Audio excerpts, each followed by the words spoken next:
as it's coming fairly quickly. So, Mr. Disher. He's moving. Okay.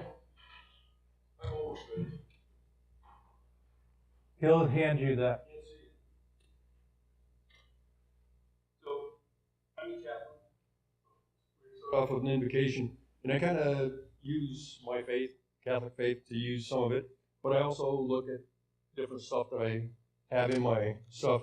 One of them is a handbook for Boy Scouts from 1954. Obviously, I've had it for a little while. So the mission of Boy Scouts of America is to prepare young people to make ethical and moral choices over their lifetime by instilling in them the values of the Scout Oath and Scout Law. 12 point, Scout is reverent. God uses all of life to make his will and purpose known. Whatever our tasks, we are his first, last, and always. Amen. Please join me with the Pledge of Allegiance. Scout rise. Scout salute. I pledge allegiance to the flag of the United States of America and to the republic for which it stands, one nation under God, indivisible, with liberty and justice for all. 2. Scout sign. Scout oath.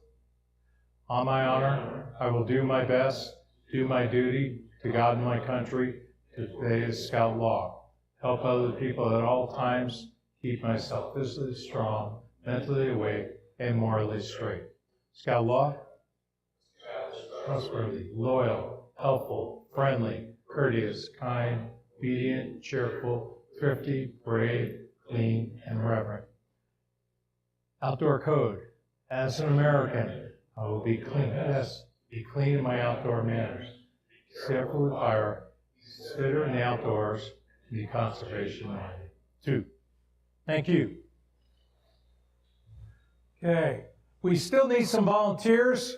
The one that we really need is our program chair. And if you like, we have festive garland already on our slides. So if you do are interested in helping our district, you can see Mr. Ross Billows, who's our district chair, our Bill Kohler, who he's sitting next to, our district commissioner. Tonight's agenda, we're going to do PAC annual planning, right? That's tonight, and that will be in the room over across, catty corner across. Scout BSA will be in this room. We'll be talking a little bit about religious awards. You're going to help me with that? Okay. You're going to help? Good. Okay. If anybody needs any information on Recharter or Rich, Mike Ober is here, so please feel free to speak with Mike. And now our safety moment is cold weather camping. Hey! Hey, you know, you keep warm when we're up here. That's right.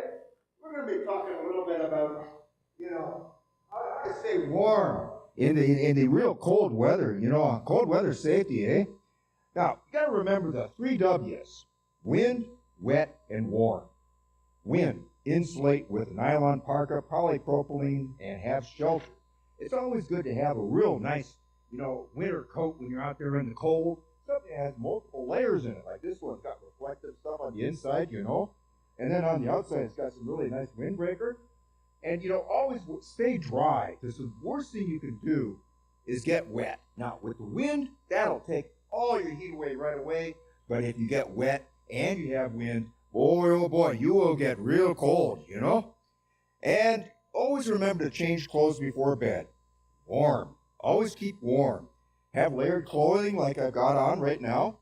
Have layered bedding, preferably a nice cold, nice one of those cold rated sleeping bags, and maybe one of those things that, you know, double sleeping bags, and then have a heat blanket over it of some sort, you know, like a solar thing, you know, all that sparkly stuff.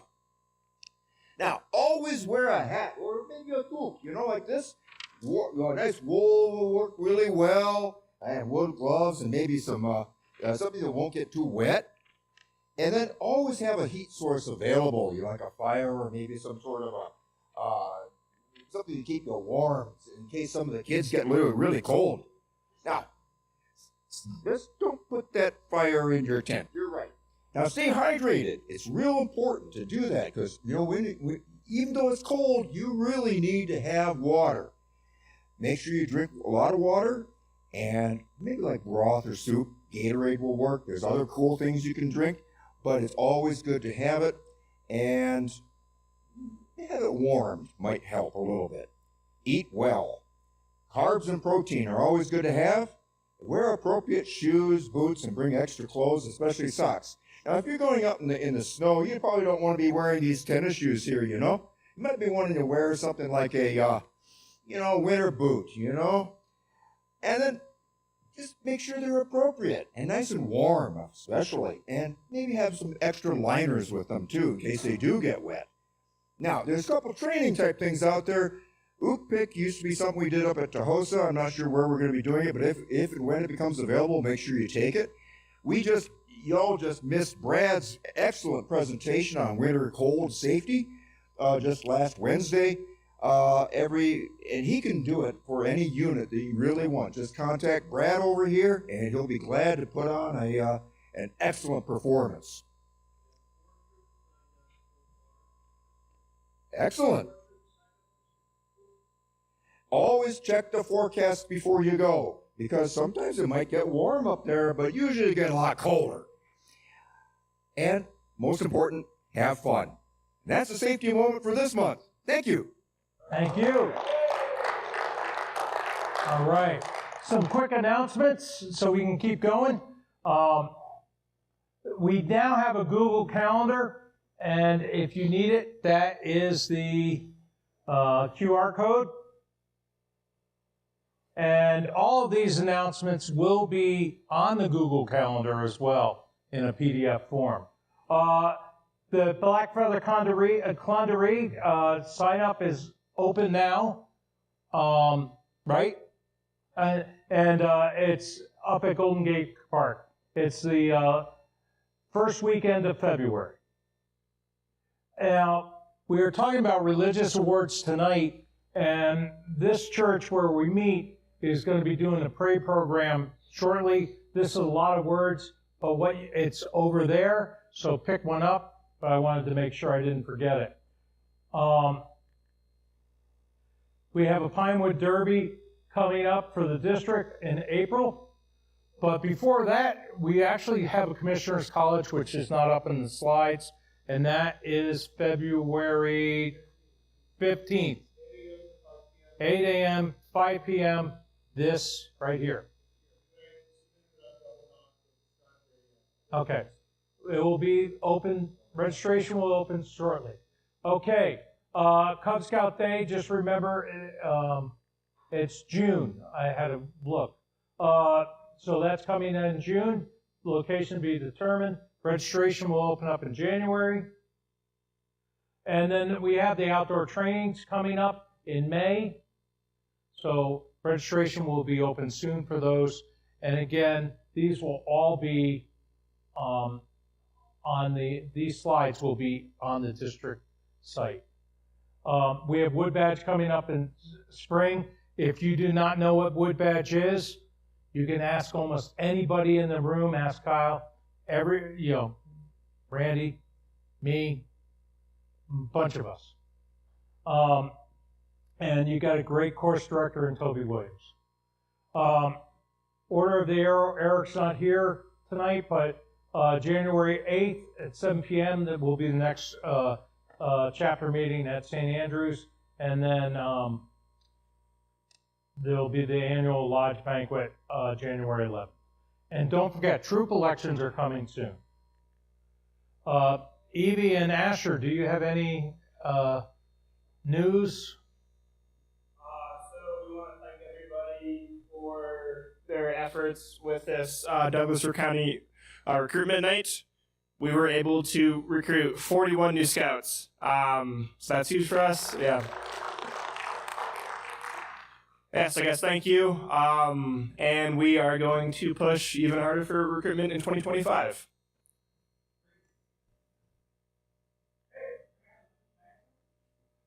Yes.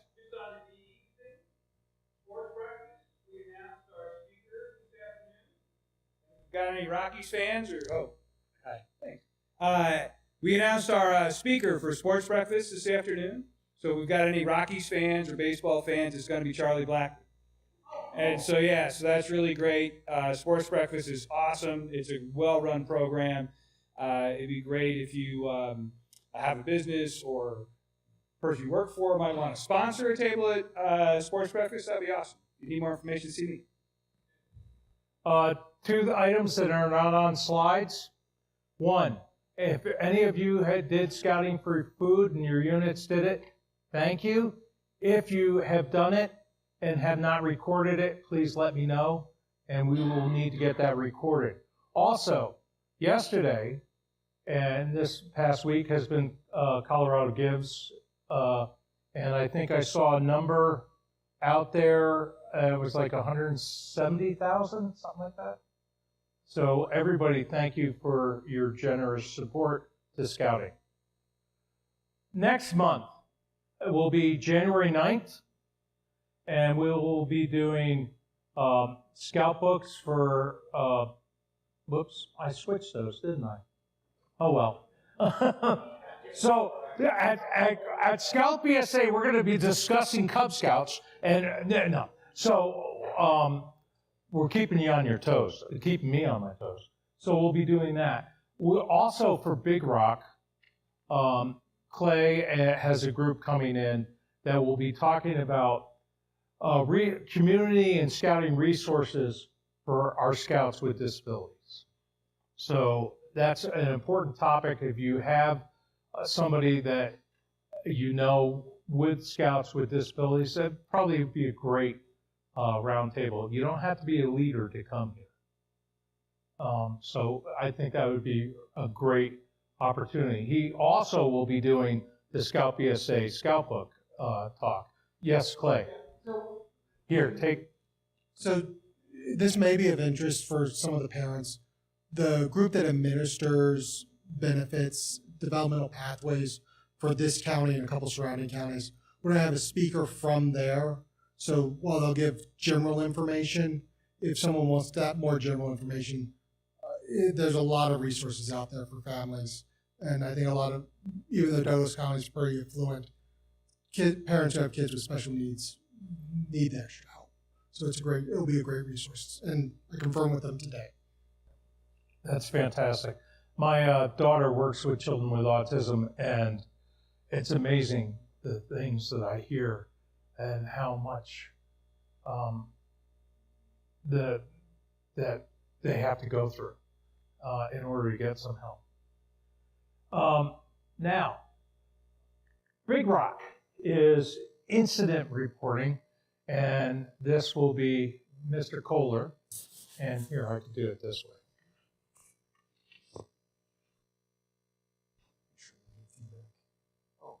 Drive this too.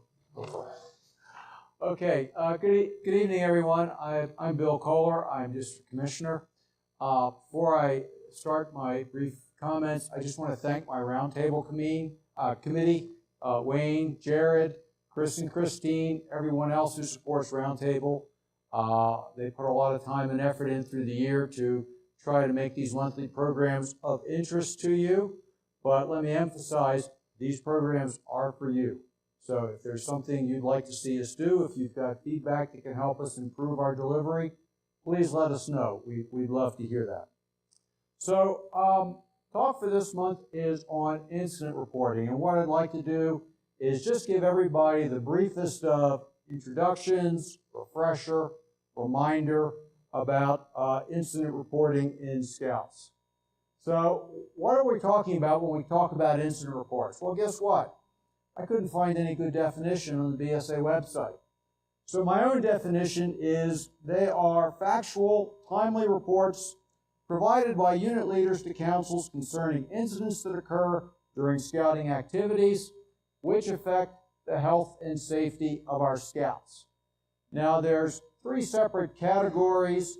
I'll talk about these briefly in a few minutes.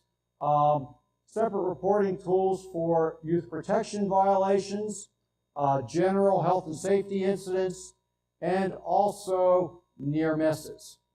Now, within this youth protection category, I'm going to draw a bright line between observed or suspected child abuse and everything else. We'll talk about everything else in a minute.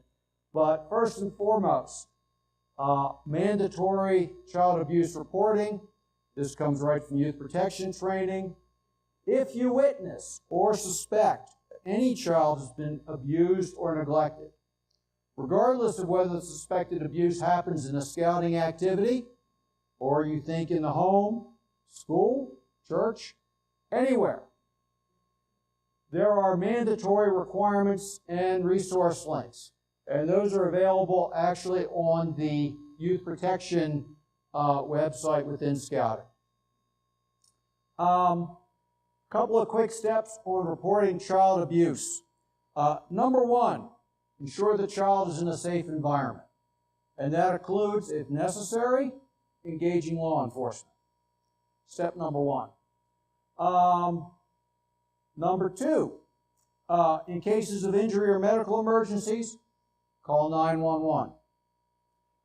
3, if the suspected abuse occurred in the Scout's home or family, you are required by state law to immediately report the local child abuse hotline. And then down the list, step 4, contact the Scout executive and his or her designee. If you can't reach them directly, and that contact information is on the Greater Pittsburgh Council website, you can call the 24/7 Scouts First Helpline, or there's an email for reporting. Okay? Okay. Okay. Yes.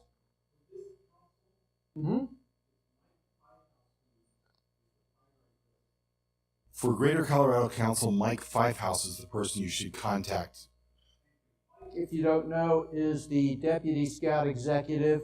He's the number 2 in council overall. Really, any child abuse reports should funnel directly up to Mike. I mean, if you have trouble contacting him, you can reach out to Asher and Evie, but really this goes well up the chain. Reporting for all other incidents. Okay, and what do we have here? A couple of things. Youth protection, I mentioned, that can be violation of our youth protection policies or any inappropriate behavior involving scouts, involving registered leaders, parents. If a parent acts inappropriately to their own child or another child, and I have seen that happen, that all falls into the general category of youth protection violations. General is defined by injuries, illnesses, incidents requiring medical attention beyond basic first aid. We often say anything beyond Scout rendered first aid that occurs during a scouting activity or on council-owned properties. In that situation, you should be filing an incident report. And near misses. And Scouting defines near misses as an event or series of events that could have resulted in an accident, injury, property damage, or other negative outcome, but due to fortunate circumstances or timely intervention, no actual harm or damage occurs. That all falls into the category of a near miss. Okay. How do we make a report?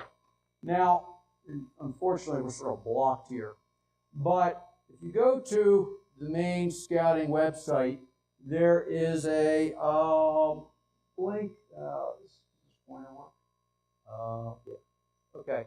There's a link up here called Scouting Safely. If you click that link, you will come to a general scouting safety page. You'll have this menu here. Down the line, you see incident reporting. If you click on that, it brings up this page. And then down here, you will see navigating incident reports for units. Talk a little bit about that. There's another link right below it called Risk Connect Incident Reporting Emergency Use Portal. If you can't get a hold of counsel and you need to, that's a backup way of filing basic information about an incident directly to counsel. Okay, okay, so going to that navigating incident reporting page, it's got, sorry, I can't read off my slide here. Okay, it's got step-by-step general information, and it's got separate fillable PDFs for preparing and filing general youth protection near-miss reports. The page has got a lot more instruction, but it basically breaks down your incident response into 5 steps. First is immediate safety. You have to deal with the situation on the ground. If the scout has been injured, you have to see that they've gotten medical attention. If your other scouts are at risk, maybe you're caught in a blizzard or something like that, or a lightning storm or some sort of incident. First things first, you've got to get your entire unit into a safe location. That's number 1. And along with that, notify parents, even the kids that you've just gotten out of harm's way. You need to make those notifications. That's number 1. Step 2, grasp the full situation. As soon as you can come up for air, start thinking about the totality of the event. What happened? Who might be witnesses that you can document and have give statements?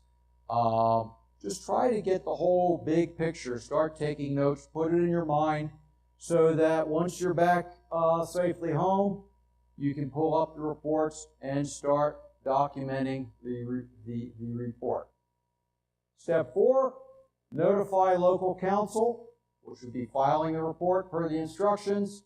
And step 5, follow up with your families. Okay? A lot more detail on the website. Just want to give you the quick tour.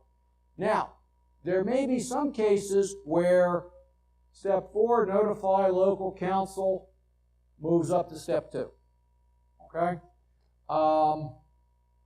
Serious life-threatening injuries,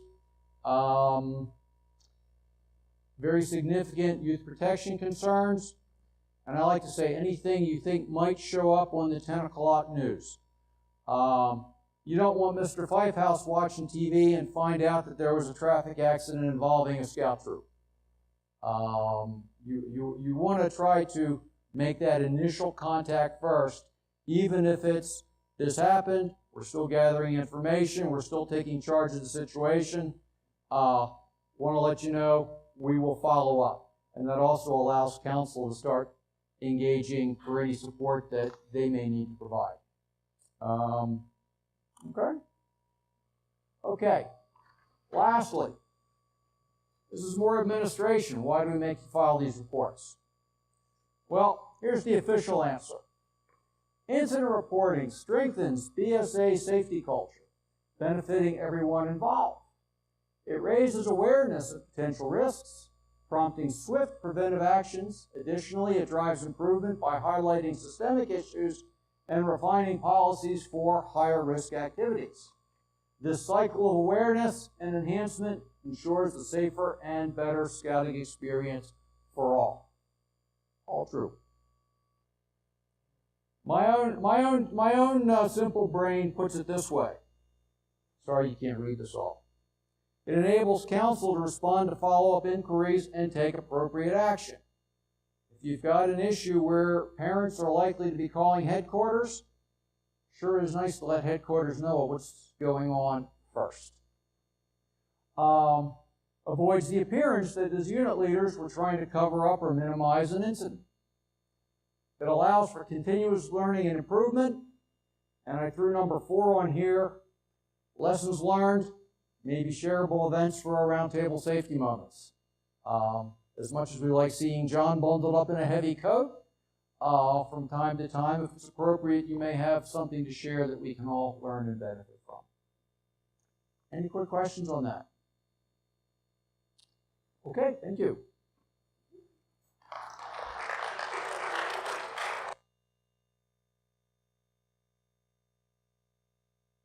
With that, oh, wait, do you have my clicker? I want to make sure that's the last slide. It is. Plus, now I can see. So right now, we're going to go out to breakouts. Cub Scouts is over there. Scouts BSA will be in here where we talk about religious emblems and awards. And then if you have a reason to meet with Mr. Ober, we can just go outside. There's what's out there, a couch? Can I go out there too? So anyway, in 5 minutes we'll be ready to go. And you want for the Scouts BSA. So when we go to these breakouts, what we want to do is we want to clear the room as soon as we can so that we can start the breakouts immediately, basically. So if you have other discussions that you want to talk to, you have a question for Mike, or you got a question for Bill, or you got a question for Ross, take those right outside the doors in the open space that's there so that we can continue with the breakout in here and the breakout over there. And hopefully we can not lose all the time that we've lost on a couple of the other ones. Okay, and now one more thing. Sign in, two more things. The sign-up sheets or sign-in sheets are right there. And in case you've noticed that I have a microphone recording these for posterity. No, we're recording it so if somebody misses Roundtable, there's a way that they can see it. And Jared, we're live streaming it, correct? We're live streaming these via YouTube. The links for that go out when Bill sends his announcements for the roundtable. So every leader in the district should be receiving that link. If you get those and you can pass them on to your parents, you may have other leaders who would like to listen in. It's not a hybrid meeting. There's no input from the outside, but we are broadcasting the information, and then they are available as a recording after the fact at that same link. And the thing that we're doing tonight is first time we're trying to get sort of a dual broadcast, one for the Scouts breakout in here and one for the Cubs breakout in the other room. And we're going to post up, I think, a link so that anybody watching from home will be able to switch over to the Cub breakout. From there, we're going to see how that works. But so if anybody has anybody watching at home and you get feedback, please pass that along to us, and we'll see if we can find better ways to make that work in the future. Okay, thank you. Now we're ready for breakouts.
I wonder if it's off of this mic. Is it? That was muted through the stream though, so I think we should be good now. Now we should be okay. Yeah, so we're on this mic. I'll step out here and I'll load it and make sure I can hear you okay? Okay, yeah, sounds good.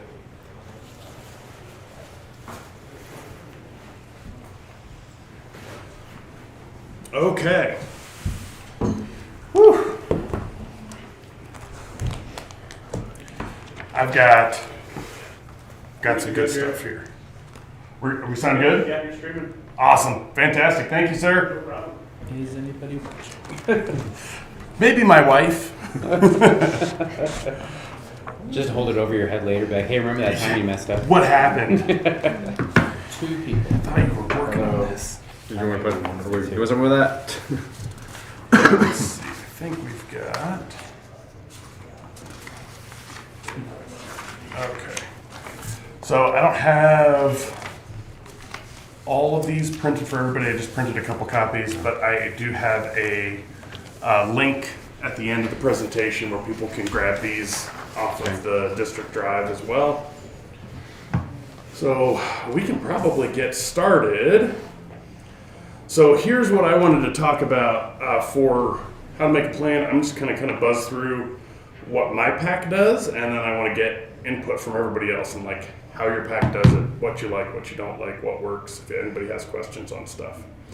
So what we start with is how do we make an annual plan? So for my pack, we do 2 big planning meetings a year. We do one in May and one in November. Those are both in-person committee meetings. And that's the one in May is really where we kind of make the plan for the whole year. And then November is sort of a check-in and see, do we need to change anything for the spring or anything we didn't have set? Like if we've got some question marks in places, that November meeting is kind of where we're gonna get those nailed down.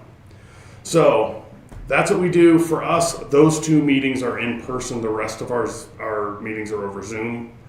How is everybody else doing committee meetings? We're January and basically July for our planning meetings. Okay. And in person as well. So Nice. yeah. The others in Zoom or all committee meetings in person? No. Just the annual planning and the biannual. Nice. Everything else is Zoom. Okay. Yeah. Nice. We just have one planning meeting, and that's typically been in June. Okay. And then the rest of the committee meetings have been, we switched to Zoom. We used to be in person, but it just got easier to do it by Zoom. Yeah, it makes sense. I honestly have no idea because I literally just joined as a pack committee chair for our fantastic Cub Scout pack, and I believe they said that they're having a planning meeting coming up at the end of the month, but frequency, I have no idea. So Nice. I'm absorbing so that I can be like, well, why are we only doing it once? That's awesome. Yeah. What's the pack? 786. Oh, We're in Castle Rock. Oh, okay, nice. Are you? I know there was a brand new pack that just started in Castle Pines. Is that you guys, or is that somebody? Ours is based. There's a Aspen View Elementary, and we're like the pack for there. Nice. Yeah, All right. awesome. Well, welcome. Thank you. The area too. Say that again? I'm 781, so we're basically neighbors. That's great. All right. So that annual planning meeting is kind of that's your big dog. That's the one where most of this work is going to get done. The rest of your meetings, you're going to be doing some refinements and things like that. But anybody, if you're in a pack and you're not doing like an annual plan, that's going to be rough. Yeah. Like you are going to be scrambling all year trying to figure out what you're doing. So the next thing we're talking about is our monthly committee meetings. Actually, I don't know if, are we going to talk more about the annual planning meeting itself? Or? Yes. So that's part of what I've got here. I have the things that I do for my pack at that annual planning meeting. Okay. I've got these worksheets are basically what we use to get our plan put together. Okay. Okay, yeah, because when we jumped really just to the monthly committee, because I was like, oh, is that all we're going to talk about? Because I was like, more. No, the nice thing is, okay. we got that done so fast. We have an hour of digging through details in here, which is perfect. So that's another thing too for anybody. If you have feedback on roundtable stuff, please let us know. Like I hear that stuff and I really try to push it. I know everybody else who hears feedback about roundtable stuff, we really try to make sure that we're providing value to everybody, giving people the information they want in the format that they want, so that this is, worth your, Thursday evening, maybe driving across town or whatever. Like it's got to be high value for it to be worth you to drive all the way up here. So that's what we're trying to do. So if you have feedback, please reach out. So for your monthly committee meetings, that's kind of where you solicit some feedback on what you've done or what you have coming up. What we always do for ours is post-event, we'll do a start, stop, continue. So we just, get feedback from parents or from other leaders and say, what did we not do that we should have done? What did we do that we should stop doing? What worked well? Do you get a lot of parent, and this is, sorry for my ignorant question, no but worries. You do that during your monthly committee meetings? So we've started calling our committee meetings a parent meeting and making sure that we're inviting parents. Mm-hmm. For one thing, once you get parents starting to show up to those meetings, you usually get them volunteering for stuff. Yeah. I just know in ours, it seems like it doesn't seem like there's a ton of parent involvement. So that's why I was trying to figure out how to elicit it. So yeah, so just talking to people about it, letting them know, hey, this is where the magic happens. The same thing I told my son about his PLCs at the troop level is the decisions are made by the people in the room. So if you want to help guide the direction of your pack, you have to show up to the meeting and help with the planning and let people know what's working and what's not working. So that's what I would do. That's how we pitch that to people, is just say, hey, if you want to have input in where things are going, if you want to let us know more of this, less of that, that's where it's going to happen. Gotcha. Good idea. So the next thing we talk about, we have a roadmap for den leaders that should be somewhere in there, but we'll have this up on the thing as well. And then a responsibility chart, so we'll dig into that here soon too.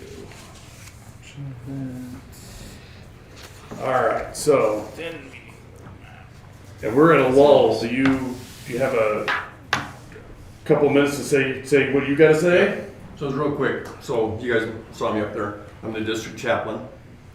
So do you guys in your packs have a chaplain? We do not. So a chaplain is just an adult leader who's gone through the chaplain training, and it's a 2-part training online. Because the Scout is reverent, we should have, it would be good if each unit had a chaplain.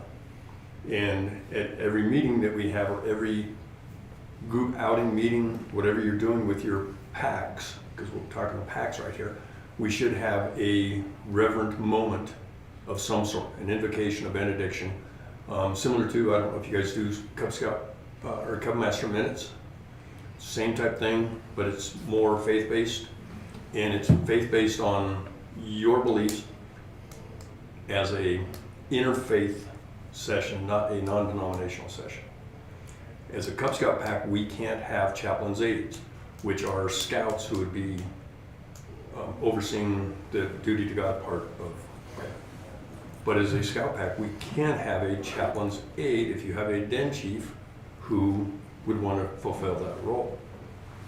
Because as a den chief, they're a scout, and they can fulfill that role in their troop and in the pack.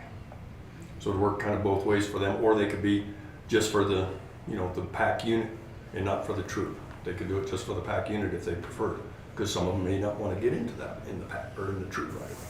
So we could do it.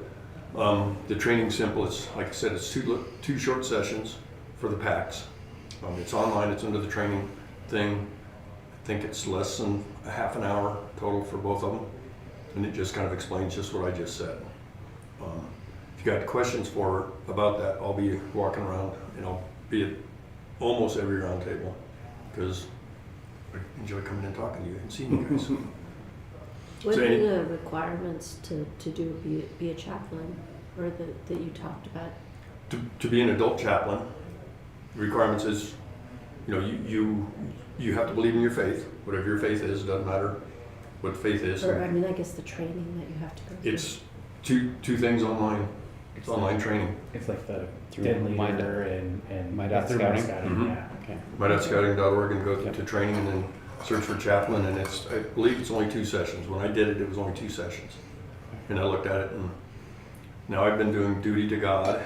You've seen me doing the duty to God during Baloo training. And it expands on it a little bit more of what our duty to God is. But the chaplain training for itself is like this big. Where the duty to God is this big when I'm doing it with Baloo. So, it's a huge thing, but it all encompasses the same stuff. So, if you have somebody that really wants to do it, or if you guys want to do it, look into it. I would suggest that Cub Master, committee chair, maybe. Yeah, no, I wasn't necessarily Well, thinking myself, but I was just. I wouldn't do it as, You I got some wouldn't, space back here. I I was gonna say, I wouldn't want to do it as a Cub Master, because Cub Master has a lot on his plate during a PAC meeting. As a den leader, they could do it, but then at the den meetings, you know, that's where you try and pull in maybe a den chief to help you out with it. Committee chair could do it, the Cub Master can still do it. I mean, there's not that they can't, but it's one of those trying to pull in another family member, you know, a family in there, because odds are there's somebody in your PACs that are very religious and they would love to be this. I talked to the PAC that I'm with, and I know that Jesse had just been converted to Catholic a year ago. And I went up to him, hey, what do you think? I'd love to, Bob. He's like, sweet. And I know him personally. I've met him, you know, I work with him in a couple of different places, so I do know him. So, you know, there's probably somebody, and if not, it's not that big a deal, but it'd be great if we could do it, if we could swing it and try and get a, you know, one for I was all just meetings. curious as how much training, because normally the first thing is like, how much of a commitment is it? And so you could say, oh, it's just 2 video sessions on scouting. And, Not too and bad. truly that's what it is.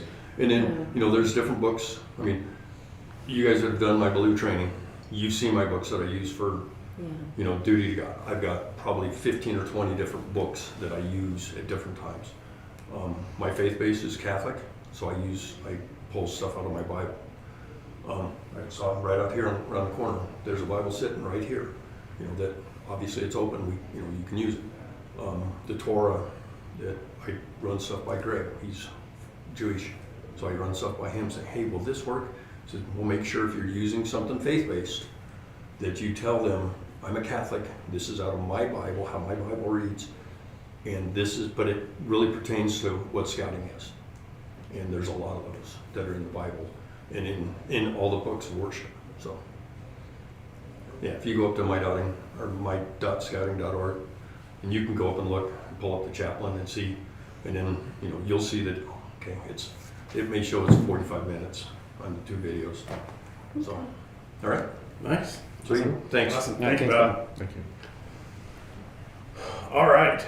So what we're talking about, I think, I don't know if everybody has one of these or somebody can get a hold of it.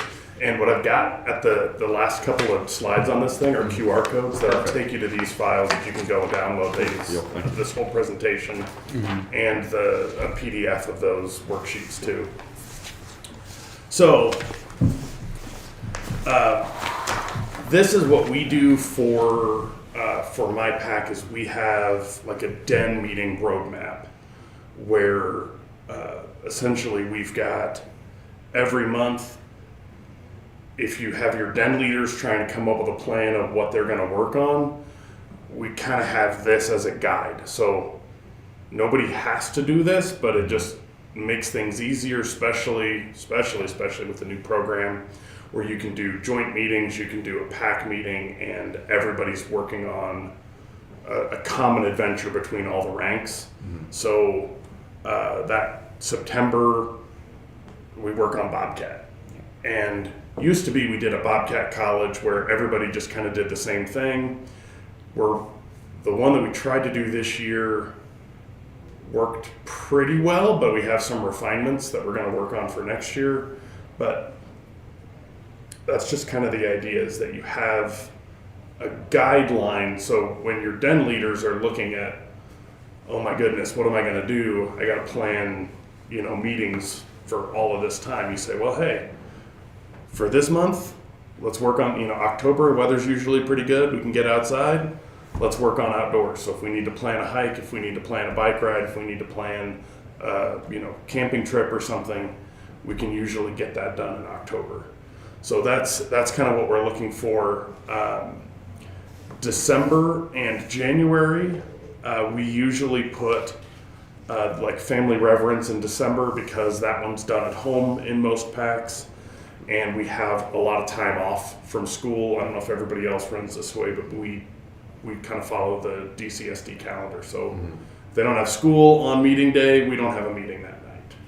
So when any of these months where you've got a couple of weeks that they're going to miss, that's kind of what we do. Is we just tell the den leaders, let them know that they're going to work on this at home, during these breaks.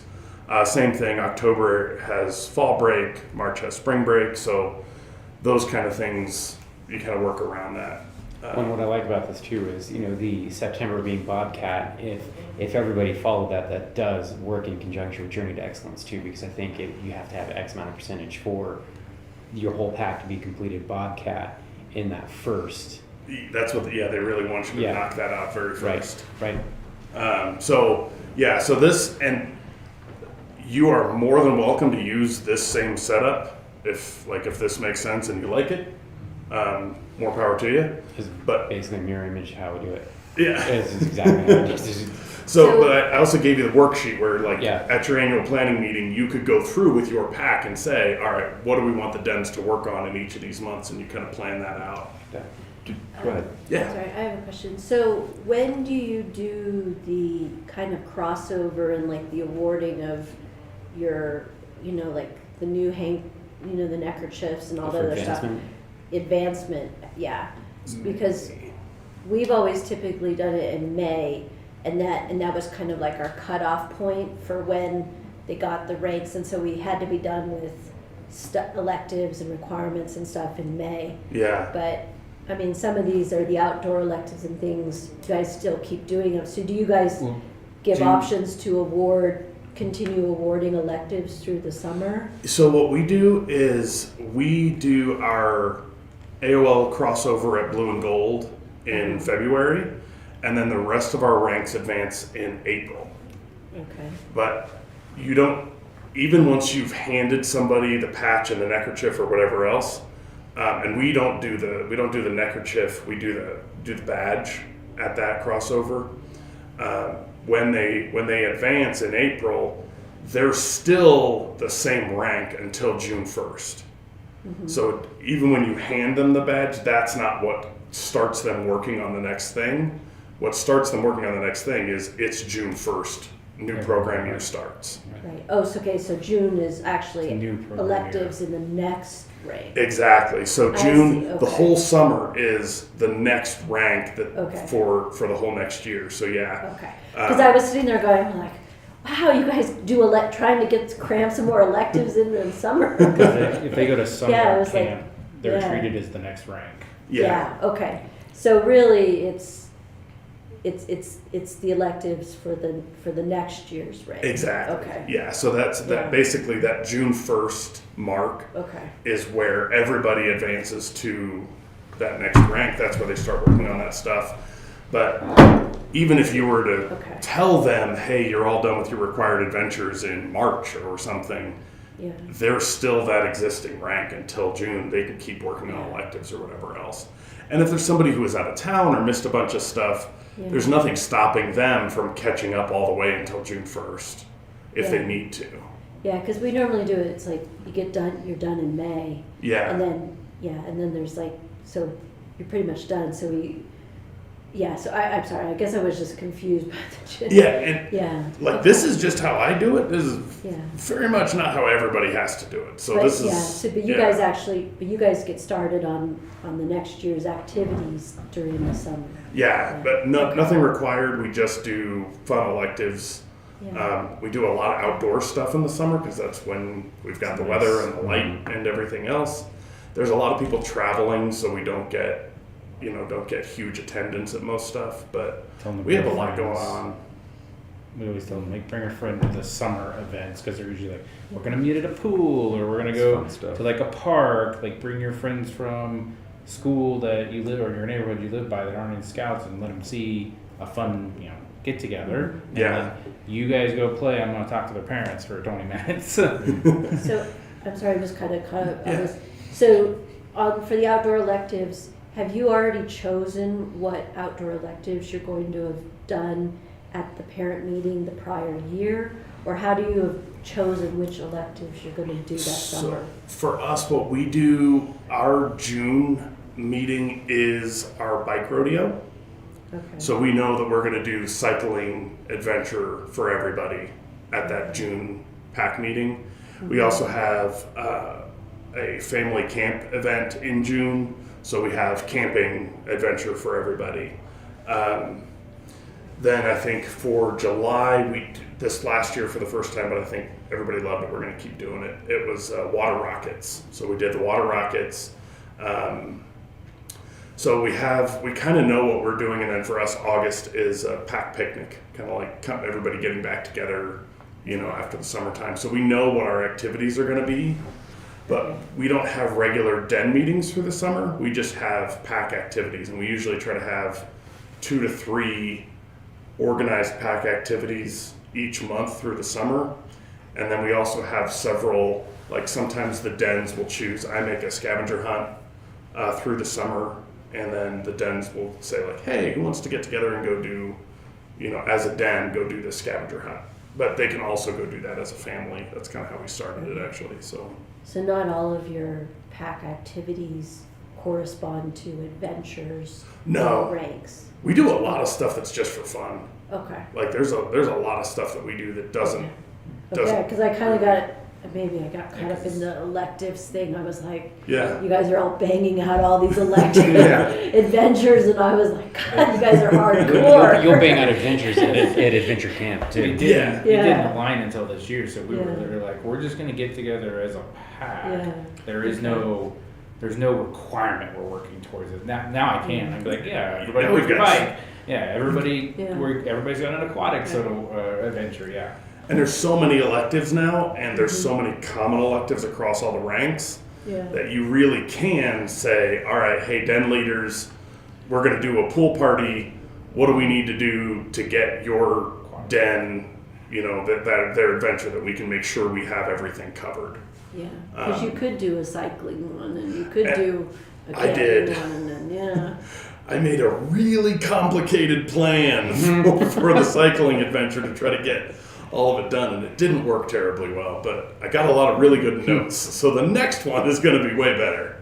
But yeah, April for that one for me. It's supposed to be my pack meeting in April. Oh, nice. So it's like, we'll see how it goes. I may be comparing notes with like, oh yeah, we both did the same thing. I'm happy to share what I got with you, because it worked.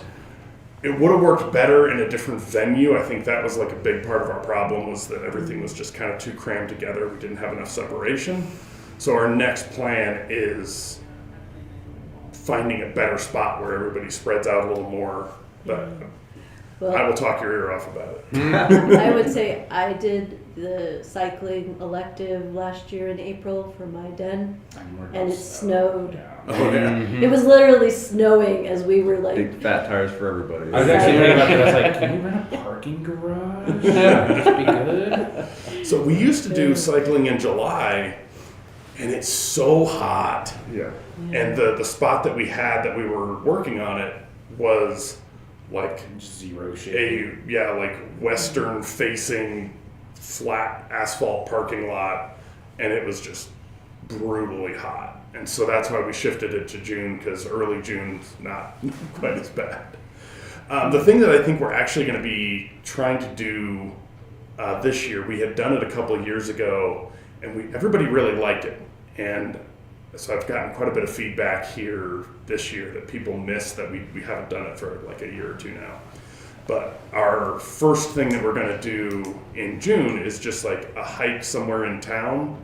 And then when people get to, so for us, we're going to go do the Parker incline. And then when everybody gets to the top of the incline, that's where I pull out neckerchiefs and slides and start handing that stuff out at the top of the hill. Like that. So we did that. That was like this random idea that I had.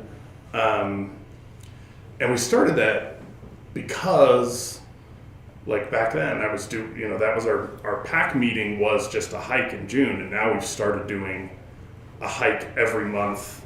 That's not a pack meeting. It's just, we just go hiking. We don't do any business or anything, like we just go hike. And so then I was like, well, having a pack meeting that's a hike when we do a hike every month doesn't feel very special. So then we kind of wanted to shift some of that around. So I think we'll go back to the pack meeting will be the bike rodeo, we'll have the camp, and then we'll just do our hike at the incline, and we'll give them their stuff at the top, because that was pretty cool. So, random question is this the framework that you would say, hey, den leaders, this is what we're gonna make sure we're all working on the same sheet of music. And then do the den leaders themselves, they develop their own, hey, what are we doing for citizenship? You don't even have to do that anymore. It's Yeah. all on the site. It's Yeah, so okay. easy. Yeah, I mean, they really did make You it literally easier on say, us. I'm going to do this adventure, and it goes, great, you want to do a requirement one? Here's 3 different lesson plans for you. Click Gotcha. download it, and go get the supplies. That's it. Go Yeah. for it. Gotcha. Yeah. So that's what we do at our annual planning meeting. This is the same thing for us every year. This den plan, we just use this every year, so we don't have to decide every year like, oh, we're going to shift stuff around.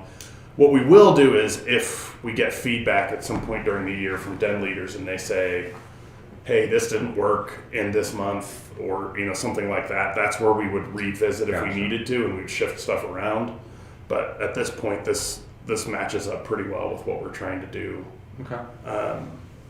I'm kind of thinking about shifting some stuff around a little bit, just because I'm thinking of some activities and field trips that I want to do that I think would line up with some of the electives a little better.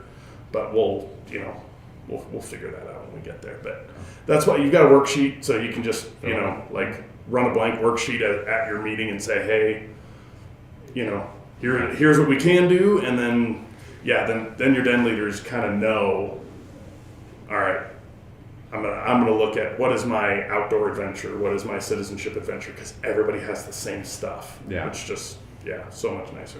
Okay. All right. I'm sorry, one Yeah. question I had that I was gonna ask folks. Have you guys ever done like a survey of your pack or your parents prior to the annual plan meeting to ask them like feedback or input on like activities for the year? Yeah, every year. Because that was one thing I had done a survey on communications, on how people liked best to get communications. Nice. But I was thinking about doing one to get input on activities and also possible ideas that we might consider doing, to be like, hey, we were thinking about this, and then if we get like a big thumbs down, that would really help. And Yeah.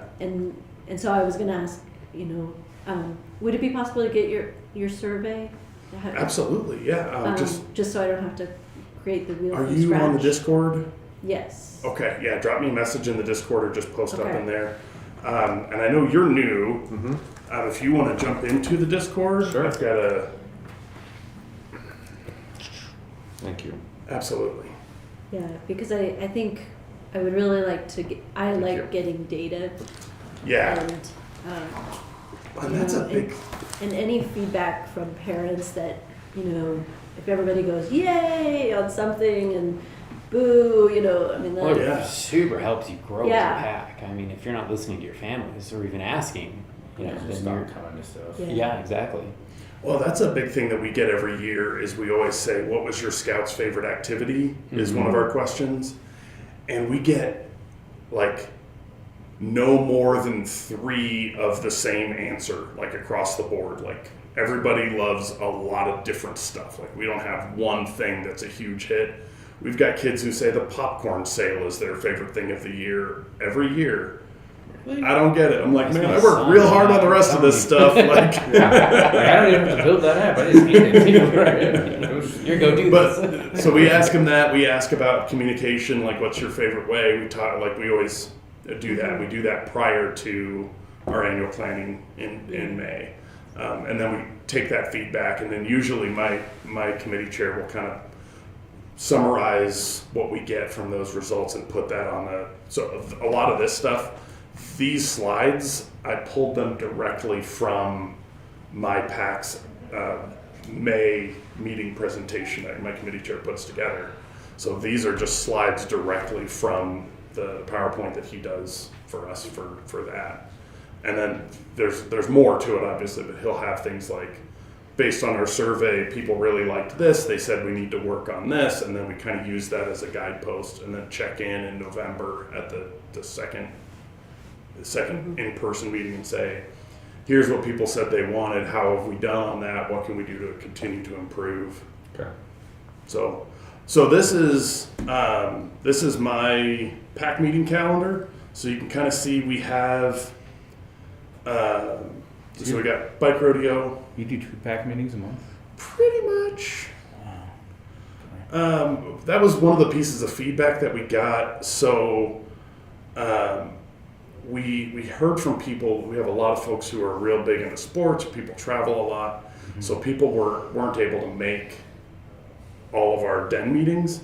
So one of the pieces of feedback was like, there's too many required meetings. And so we were like, all right, well, we'll do 2 den meetings a month, and then we'll do 1 or 2 pack meetings or activities a month. And so some of these things, and I've got another slide in here that's like our special events, which are supplementary, but we usually have a couple of pack activities per month that we do. And then we usually, and honestly, we get a lot more than that because this doesn't include, we also do the monthly hike. But then we have, some of this stuff is going to be weekend stuff, or it's going to be field trips. It's going to be things that the district or the council are doing that we just present to our, to our pack and say, hey, if you want to come do the rodeo, if you want to come do, whatever, day camp, or all of those things are all on the list. So this is kind of how we've settled in here. We moved a few things around this year, and we may end up moving a few things again because January Pinewood Derby, we moved that up. That is ambitious. and I think because the reason why we moved it is because we do our blue and gold. We used to do blue and gold in March and cross everybody over, but they want us to push that forward. So we're like, well, we don't want to have Pinewood Derby after our AOLs cross over and they miss it. Like that would be bad. So we're like, all right, we'll figure it out. So we may end up. But it's like, you guys can come back. You will be in a troop, because we had always done blue and gold in March and Pinewood Derby in February, and like that. So it was like, all right, let's put blue and gold back in February where it belongs. And they're like, oh, Pinewood Derby's in March, and my daughter's in AOL. She's like, I'm going to be in a troop for that. I was like, you can still build a car? And I was like, I've talked to my Pinewood Derby, so I was like, we're not going to have AOLs, but we've always given away AOL rank awards as a den. So I was like, we just got to invite them back, I guess. So that's the thing. It's like there's some of those logistical things that we're shifting around. What we may want to do, so we do 3 family camps a year. We do a summer camp in June, we do a fall camp in October, and we do a winter indoor overnight somewhere in February. I'm wondering if we need to shift that winter overnight to January, and then move Pinewood Derby to beginning of February, and then blue and gold crossover end of February or something like that. Like we started that'd be a busy month. We started doing, so we always did a lock-in in January. Yeah. So we started doing lock-in is on a Friday night. First Pinewood Derby workshop is the next morning, Saturday. So we don't hate our leaders that much. The people running the lock-in are not in charge of the workshop, so that we don't lose fingers. But we basically tell the kids, if you're coming to the lock-in, bring your car with you, and we'll just roll right into the workshop in the morning at 9 a.m. That's pretty cool. It works so far. What is the water rocket rally? So that's a new one that we got started on this year. So you can make water rockets. It's a soda bottle. You put some water into it and you pump it up on the bike pump, and it launches like way up in the air. It's cool. Super fun. Yeah, we do those. And I found a phenomenal launcher that I would recommend to anybody. It's like $80 to get like the deluxe version, but it is so cool, so easy. Everything on there is metal. It'll last forever. And most of the bits and pieces, aside from like, there's this one core piece. It's like half a pound of milled stainless steel. Everything else is an off-the-shelf component you could get at Ace. So if anything else breaks, you can just swap parts in and keep it going forever. Ours are PVC, but we had a dad who was an engineer over at Lockheed. Nice. Yeah, I built these. I was like, I don't want to know what's inside them, but okay, cool.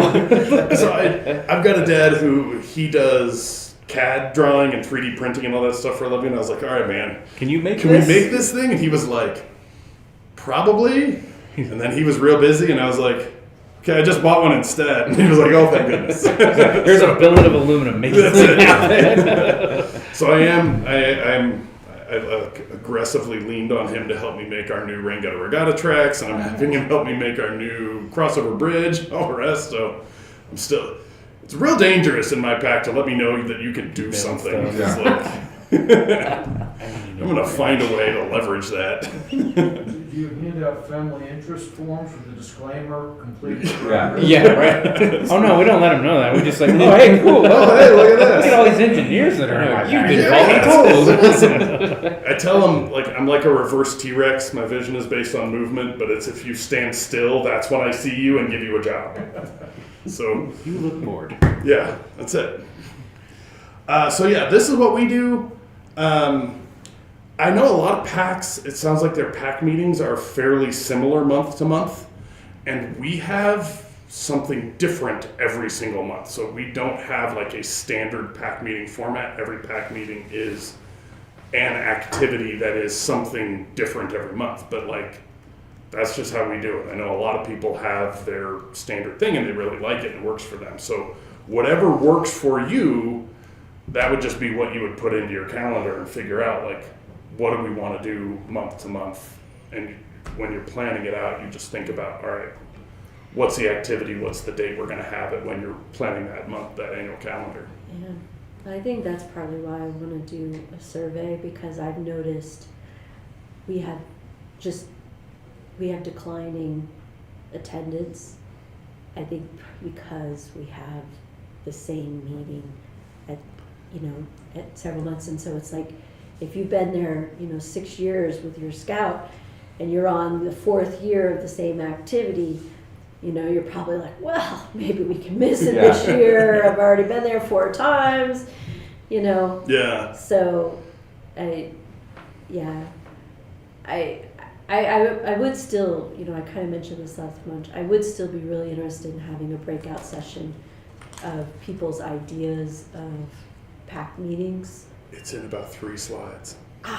See, you read my mind. But you told me, I told you, I like feedback. You tell me you want to hear a thing. I will tell you a thing.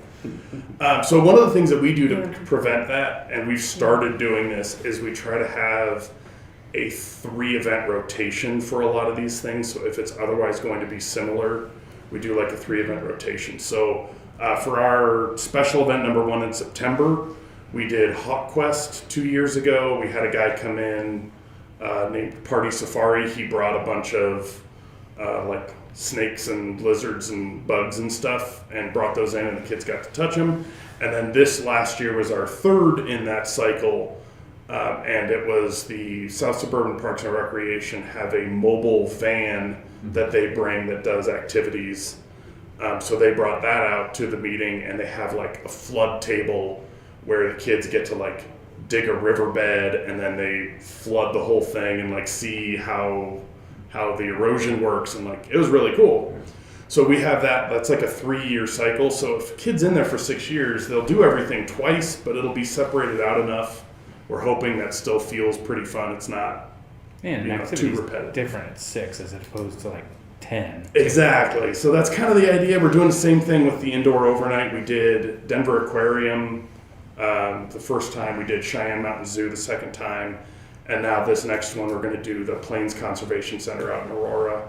So those are the 3 indoor places that we've been able to find. There's a couple others we're still trying to negotiate, but you're talking too fast. Sorry.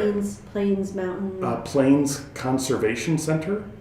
They do an indoor overnight year round. Cheyenne Mountain Zoo does one, and the Denver Aquarium does one. Apparently the Cheyenne Mountain Zoo one is amazing. It is super really cool. Yeah. It was awesome. We went up there. We had to climb the entire mountain in the snow, like dragging our suitcases behind us up the hill. And then we got up there, and they did a pizza party, and they did s'mores, and then you wake up in the morning and you go out and you visit all the animals. Like, we got to do a nighttime after the zoo is closed is when you show up and you go and do a tour of everything's dark, and it was really cool. Very, very You don't have special. to remember the cost on it, too. It's $70 a person. Yeah, it's up there. Yeah, they're steep. It's apparently it's cool. It's cool. That's why they sell the popcorn. Yeah. So all of this is funded through popcorn sales? Yeah, so we do Scout accounts for the popcorn, so people can pay out of pocket or they can use Scout accounts to cover it. Our Somebody Scout died. doesn't even do popcorn. Oh. They do butter braids. Oh, okay, nice. Yeah, whatever you do, if you guys, Something, yeah, as long as they're making money. Yeah, if they've got something to help them cover the costs, then. And the other thing that we always do too is we make sure that everybody knows every event, there are scholarships available. The PAC, we specifically have a scholarship budget. Somebody, single parent or, some kind of a situation where they can't sell popcorn very easily, we're still going to make sure that they don't miss events for financial reasons. So do you guys break it out as in like, hey, here's, sorry, random question, Yeah, for yeah. budget by what the individual scouts bring in for what they're selling for popcorn? So that's what we do they get a portion of that and then the PAC gets a portion. So yeah, I know everybody kind of does it differently, I think, but it's we just everything goes into one pot, and every single kid is paid for, no matter the event. We pay for absolutely every kid. That's awesome. Gotcha. And we've done very well with popcorn in the past few years.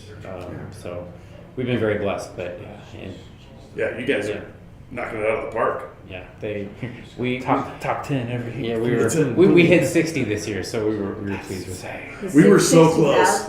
Yeah. We were so close. We were like right under. It was right there. Yeah. I could not get my parents to Is come out it- this year. It was awful. I'm just sorry because it's a big deal. Yeah. Do you Oh, guys it's huge. is it mostly through retail sales, or do you also have people who get out there and do a lot of online Our wagon sales? sales aren't great. Most of ours is storefront. Storefront is wheeling and dealing. We had a few kids that did fairly substantial sales online, but that's not a ton. Storefront is Storefront's where where it's at. that's And where you it get is. it's for your kids. What you can do is, and again, it's how you swing it to them. But if they're a storefront and they do credit card sales, they get 1.5 for that goes towards their gift cards to Amazon, which is. So how many storefronts did you have? But just do you buy Seven. Seven It was days? 7. So it was 3 weekends: Saturday, Sunday, Saturday, Sunday, Saturday, Sunday, and there were 7 Shifts. 7. Yeah, throughout. Yeah, so it was 7 stores, and we did Lowe's, did Sam's Club, we do King Supers, Safeway, Murdoch's, And you're in Castle Rock? and Castle Rock. Did they opened up the Walmart this year for y'all, didn't they? No, we didn't. No, we I avoid thought they had Walmart. that. Really? Yeah. That thing. I think it's always. So busy. what one that surprised me was Safeway this year. So my son picked up a shift because he wanted to, and he did like $800 in 2 hours. It was wild. That's Got all awesome. the Yeah, dude, got all it the was- Sapphire Ranch people cruising up to the Plum Creek Safeway. I'm telling you, man. That's why I feel like our butter braids is ineffective because the kids they don't have any storefronts. Butter that braid's they- hard. Yeah, because it's all online or They don't even. You can't even do them online. yeah. Right. Oh, it's all door to door. Well, you can. We still have to hand deliver them, so you can give someone a link to buy it, but then you still have to get it and then take it to their house. Yeah. Like my son sold like 93 butter braids, and that was a pain in the butt once they got delivered. It filled Right. the entire back of our car. Oh, yeah. I don't have a freezer big enough for all this. Yeah. Yeah, that's crazy. So one of the things. I didn't mean to say, but I just wanted to get a sense of it because I've heard from Epaloo, we sat around and talked about it because I mean there were PACs who were able to afford to basically pay for everything. Yeah. And it is all popcorn sales, but it's just trying to figure out how you can manage that, Do you all to be charge able to dues? do the activities that you do. Well, We and do that's. pack dues. So some of it is, We however much you do with your dues, like Yeah. what your dues cover, and then But then some we also PACs do dues. all the popcorn Their money to the registration. kids, some of So them we- do all the popcorn so money you to the can PAC, register through or butter braid or whatever. Like there's gonna be a split. It's like So there's a lot of $50 different ways to do and that, give them but an option. Yeah. and then a lot if you of the don't time want too, if they do scout everything to line, the PAC, they'll so- usually have so we do it cutoffs where it's kind of- like, we have the ability. to if you financially sell actually $500 worth of popcorn, your make dues it are covered. a If little you bit sell more $1,000, then your camp is covered, whatever. Like they usually have some cutoffs, but not everybody. I know. I mean, there's a handful of packs where you just sell enough popcorn. It's like everything is covered. You don't have to worry about it. Yeah. And it doesn't matter how much you personally sell. Like the pack just covers it all. So we charge dues, and then we have our annual pack budget, and we know what our target is to hit for popcorn to make up that shortfall. Yeah, same. So We've been increasing dues. I had kept it really low through COVID. this is the first time we increased ours. We've been bumping it up now the past couple of years to kind of make up for that. Not get my parents to be okay with it. They do not want them to move. Yeah, It's like, hey, because I what are mean, you- I what are you think, charging for you know, it's also a 200, trade-off. but Like, we pay their recharter fee out of it, so we're really, it's like, what That's if it- we're Okay. at 175 this year, including the recharter, and then we're gonna $175 in dues? That's why I want to bump up Okay. ours to We're gonna- 225 to make up that haircut I'm taking from paying their recharter. now. we're gonna get to 200 next year, and then so get to that. But I mean, that's the thing is like. Okay. Well, our dues are $65. Yeah, ours are. How are you thinking? Did you raise them to cover the new cost per year? Because you're We only have You're not $100. covering. Oh. That's if they're paying their own recharter. Yeah, they Okay, pay their never own. mind. Okay, so they for pay us, their own national dues. yeah, so for us it's $90 this year. So $90 goes to the pack. So you're 65 or 90. It's like not. Yeah, Oh, okay. you're actually charging about the same that we all are. 'cause Yeah. we're Okay. paid. You're like a little lower, but not significantly Okay. lower. I was like, Yeah. wow. Now there are packs that do that. Yeah. But a lot of it for us was Yeah. we wanted to get to the point where their dues are covering our baseline, so we're not relying on. We don't like have to sell $40,000 of popcorn every year just to keep our heads above water. We wanted to be able to have that as like. Their dues cover our baseline, and then anything we get is gravy that we can use to cover cool, fun stuff that we want to do. Yeah, because I think part of it is also figuring out, like, raising, you know, and being able to do some of these activities. You know, it's fun, but it's also going to require more money, and it's like how we can balance that. Okay, well, if we're going to require more money, how are we going to do it? Are we going to do it through fundraising? Or are we going to do it through charging more dues? Yeah. I mean, you can, if you're trying something new, you can always tell the families, hey, we're going to try this year, and we're going to charge you ad hoc for it, and see if they like it, and if it's a great turnout, everybody likes it, then you're like, hey, we want to make this into the dues next year. There you go. Yeah. Yeah. Yeah. So let's see. I think we covered our pack meeting calendar. So here's what we do. This is another thing. So this is our optional events. So we put these on the calendar as well. So this is stuff like day camp, adventure camp. We have Jamboree on here. We have some things on here that are like our community service stuff. So we did a community service day at Rosie's Ranch. We did Veterans Day. We did flag ceremonies at assisted living facilities in town. We do our popcorn celebration on a Friday night. We do a movie night. Because we keep trying to get into our schools to veteran, and they'll be like, oh, the Scouts can wear their uniforms, but all our schools keep going, oh, we already have a color card. It's like, well, that's kind of what I want the kids to do, but I didn't think about assisted living facility. So I tried hard this year. I reached out to every assisted living facility in Parker, and most of them were really excited about getting Scouts there. Like, so many of the people, like the residents there, they were Scouts when they were kids, or their kids were Scouts or something. Like they've got ties to Scouting. And then having those, like building those relationships, like if you get your unit visiting the same place over and over again, like I love that stuff. Like that's roots in the community. That's what it's all about. And so I was trying to match facilities with units, and I think I got too late a start or didn't get enough people on board or whatever. So I had a hard time with it. And then we were scrambling to try to cover a bunch of different places just with my unit. But that's one of those things that I really think is cool. Like as a, we're uniquely suited to being able to do that for these folks. And so I love that as an activity. What is Rosie's Ranch? It's in Parker. It's it's like a therapy, like therapy horses and stuff. So it's just like a local charity. We went out there and pulled weeds out of a big paddock, and everybody was like, "You need to pull these weeds out of here?" I was like, "They told us to pull the weeds. Don't the horses take care of these?"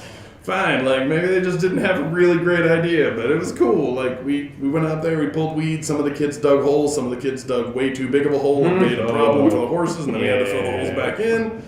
But like we got out there, they got to pet the horses, they got to hear about, how the horses help people and all that stuff. And it was cool. So it was great. But we just try to do that stuff. For November, we also did Thanksgiving baskets for a local food bank. So we rolled that into our Scouting for Food activities. So we had a joint den meeting where everybody brought all the food they collected from Scouting for Food, and we just put it all into baskets. We do Parker Task Force, but I'm sure everybody's got a local food bank you talk to that tell you what they want. This year.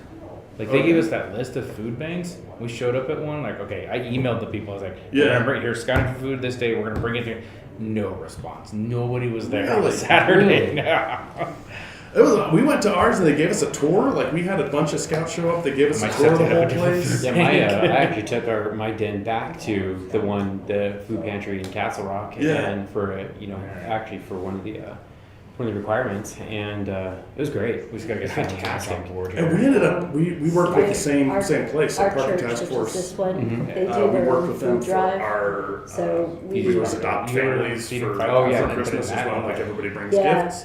So we did the same thing with them. We filled like 2 trucks. Got to go visit, see the facility, And hear so their we mission and all filled that, in and the then food everybody for them, so they just brought had the gifts. glass. So it was really cool. Oh, and the parents Maybe I'll just loved pair it. you off. I mean, the kids loved it at a great time, but man, the parents were like, we need to do this again before the year's over. I was like, all right, They did. that's fine. They We got were time. sorting So all that the was a big cans piece of and feedback we they got just- the past couple of years. It's Actually, surprising how much fun the on our kids surveys have was putting more canned community goods service. in the People right want place. more of that. They're all of them are like, Well, that's so what that was scouting. what is I mean, chili that's what I grew beans up like a doing. bean All the or is time it a it's- veggie? Yeah, there's the fun things. Everybody's like, We're community. Yeah. what is that? 10 really? Nice. Yeah. So We've just been having too much fun. This is great. with your optional stuff, are you almost having something every week then? We're pretty active. I don't feel like most people have to do this or would want to do this, but we've got a lot going on. I have a lot of support in my pack. I have not always had a lot of support in my pack. I was Flying solo here. I was committee chair, I was cub master, I was popcorn colonel, I was treasurer, I was den leader for 3 dens. Like I was everything for a few years. But as I've built that up now, I've got a lot of support, and so we've got a bunch of people helping out. It makes it much easier. But the thing that we found is most people want more things available. They may not be able to make it to everything, but if you have a real full calendar, they'll hit a lot of stuff. If you only have 1 or 2 things a month that you're doing and they can't make one, then they're SOL for the next one. Exactly. Yeah, you're losing that contact. And so for us, we've got contact with our families every week, sometimes multiple times a week, and we have a really good, tight community vibe. A lot of our families come from, we've got kids from 18 different schools last time I checked. All over, like, we got people coming from up in Aurora, we got people from all over the place, and kids make friends in the pack with kids from all over the place, and then end up being friends outside of Scouts as well. So like a lot of that comes from just have to spend time, like that more time with people really pays off. So that's been our overall philosophy. I will not lie, it is a huge amount of work. So it's only an hour a week. Right. So that's our philosophy. Full-time unpaid job. Yeah. That's what I've found. But yeah. What's your like, feeder that's what we do. neighborhood for your school? It's well, it would be mostly like the Meadows area in Castle. Okay. Yeah. Well, it's a charter school, so there's not really, they'd elect to go to that school sort of thing. There's a public school over there too, isn't there? There's Soaring Hawk, but they also have their own. They have a pack. Yeah. So you only really have to worry about the one school. So when it comes to like Veterans Day, they were de facto. Yeah, that's it, right? You got one place, that's where you go. Yeah. So one thing that I mentioned that I wanted to make sure I mentioned, May we do Memorial Day flag planting at Fort Logan National Cemetery. I'm a section leader there for I think 4 or 5 sections now. I would love to get more scouts out there. We really pushed on it last year, and we dramatically increased the number of scout units that are participating. It is such a good fit for us. It's it's very meaningful.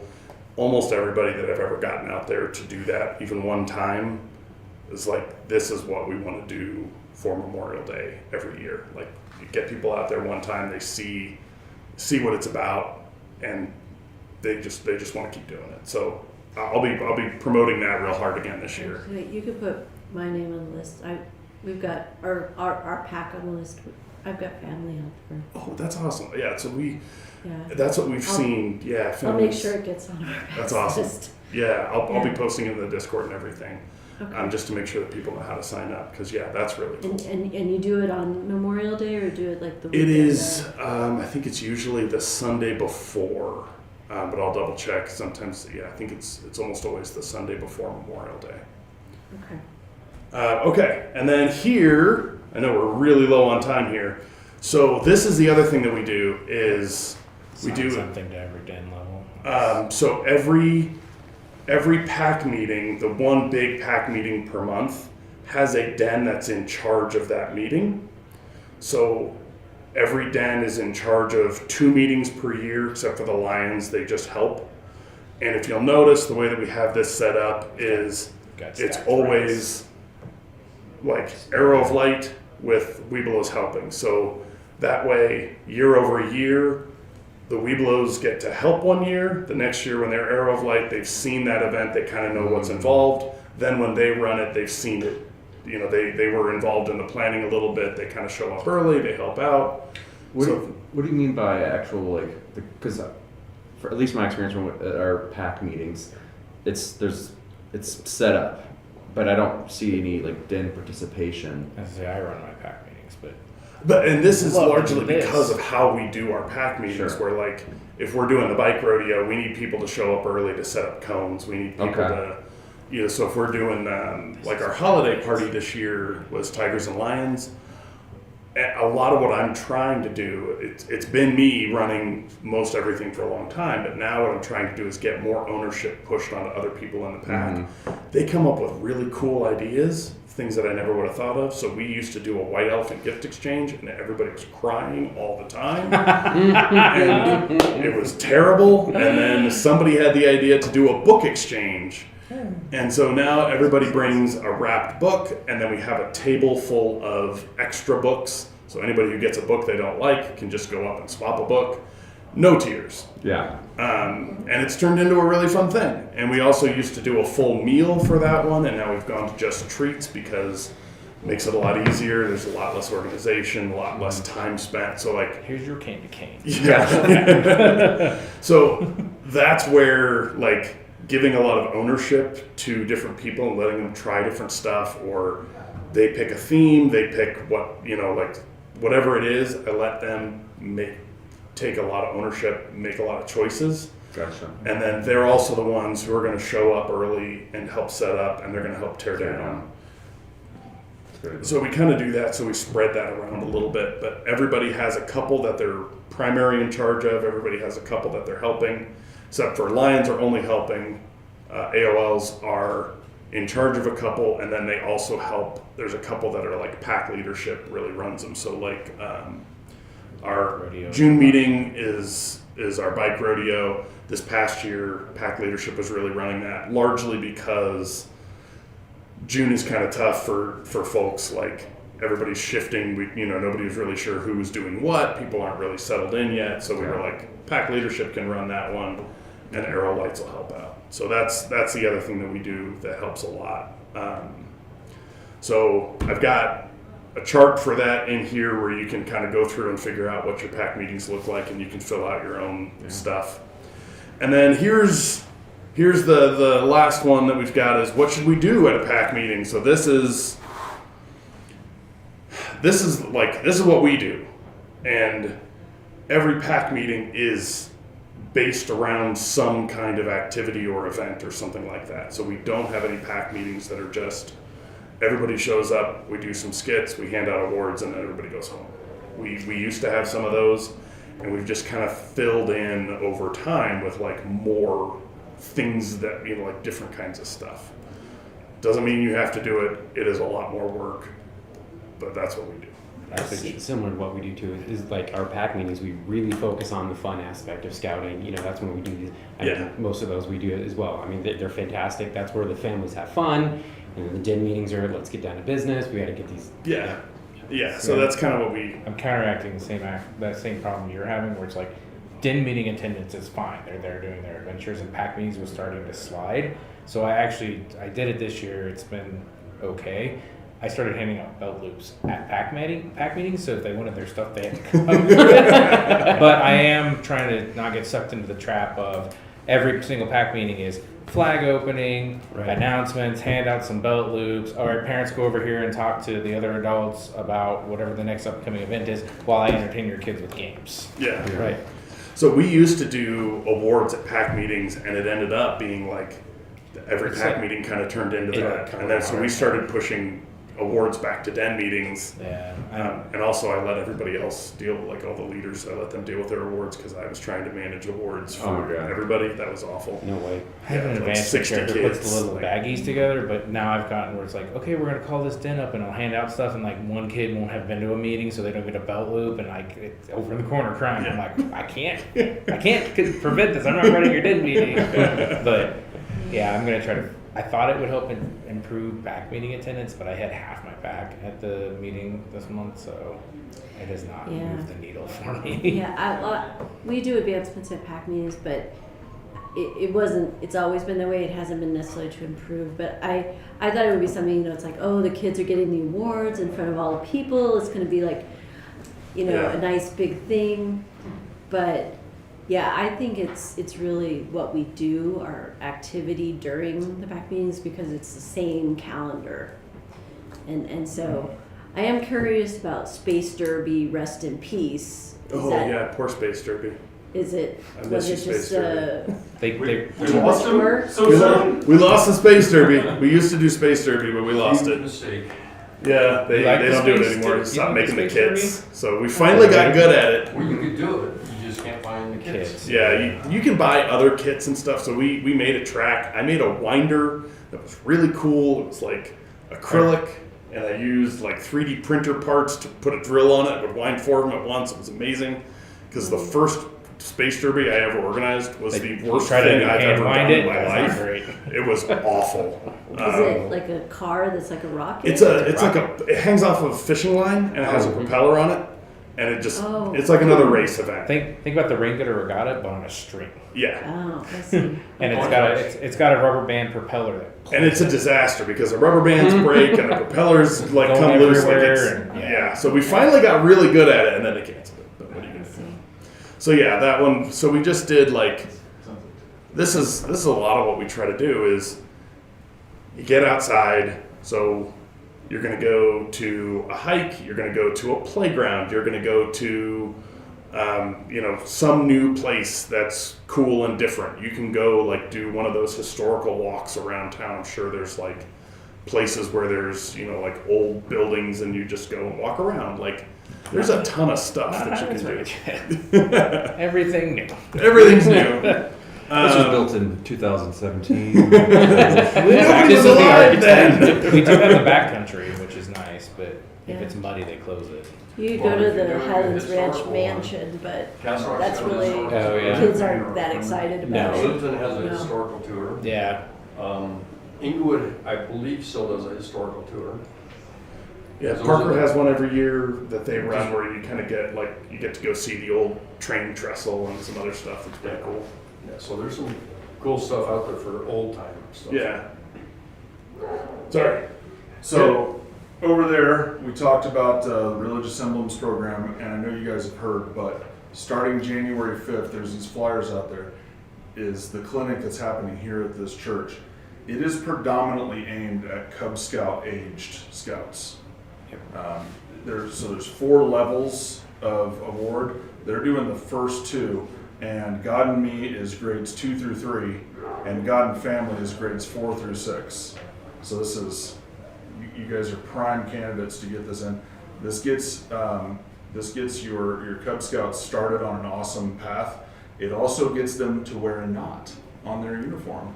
That purple and silver one that this gentleman right here has, They can put that on their uniform as soon as they get either one of these done. Yeah, And my if- son's gonna be doing it. Perfect. Yep. And It is then exciting. if they do all 4 of them, so there's these 2 and then there's 2 more up to grade 12, then there's actually a special award for having done all 4 of them through your scouting career.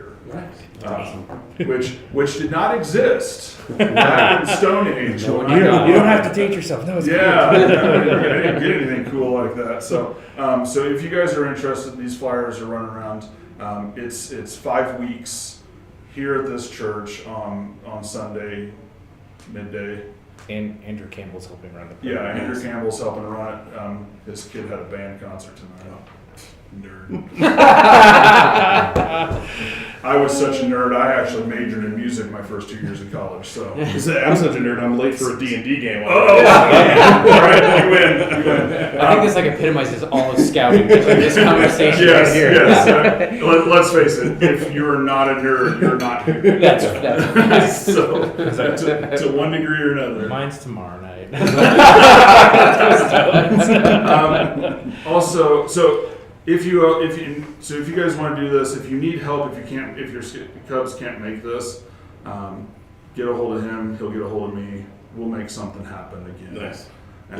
At some point here, or work with your unit individually. You can do this at the unit level. You can do this at the kitchen table level. Yeah. That's where my son is starting this, and my daughter, but we kind of put her on hold because this was easier. There you go. Who does not have wood badge done yet? I'm already signed up. Nice. Can't For spring? wait. Yeah. Spring? I'm so jazzed.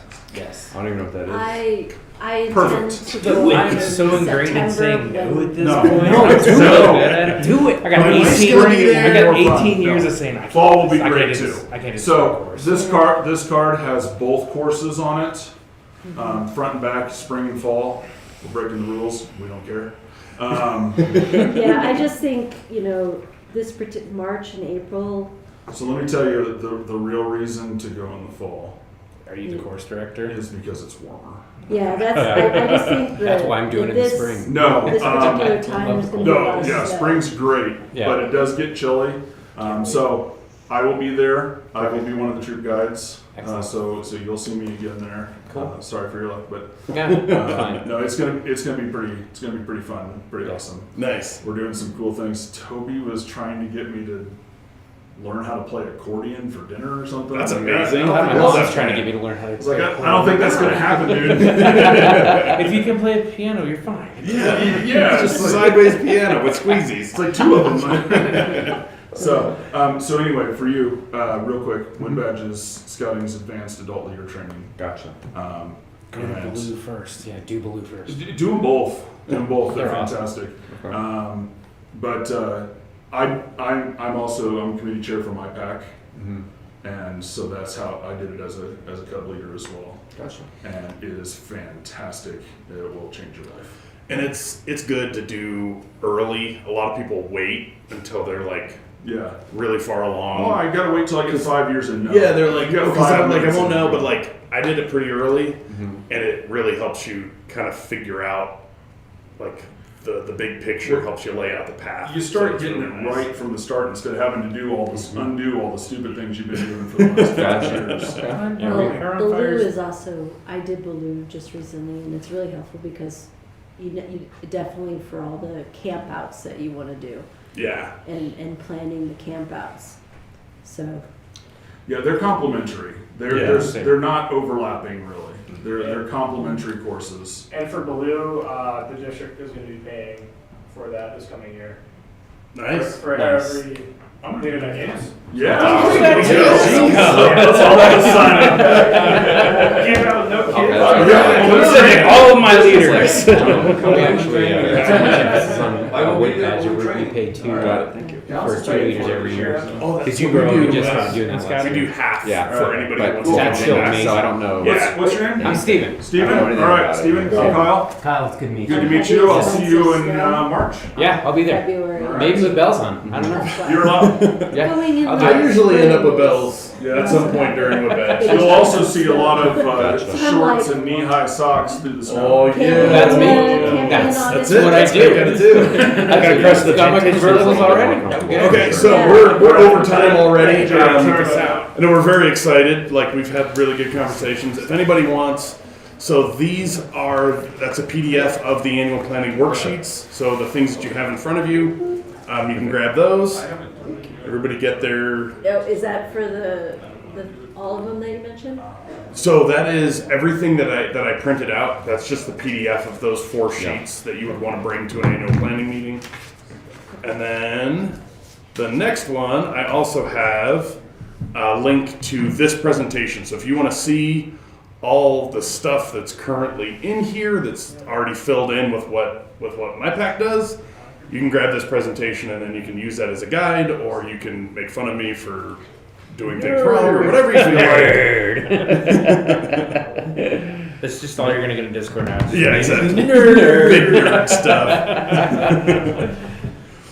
I just got new digital dice set in D&D Beyond. They're giving them away for Christmas. It's pretty slick. We still play on paper, but I had it up on my phone last time. I was like, this is way easier to stay organized. Why aren't we just doing it this way? Come on now. Awesome. Okay, that's all I got, everybody. Awesome. Thanks for your time. Yeah, thank you all so much. Yeah, thanks for the information. Absolutely. Hopefully we see everybody again next month. No, More people. I'm trying to get everybody else in my It is pack. December. I didn't know that nobody else from my pack was going to be here, and I was like, I don't recognize I don't know what anybody. happened. I was Maybe like, my I battery tell died. everybody, like my cut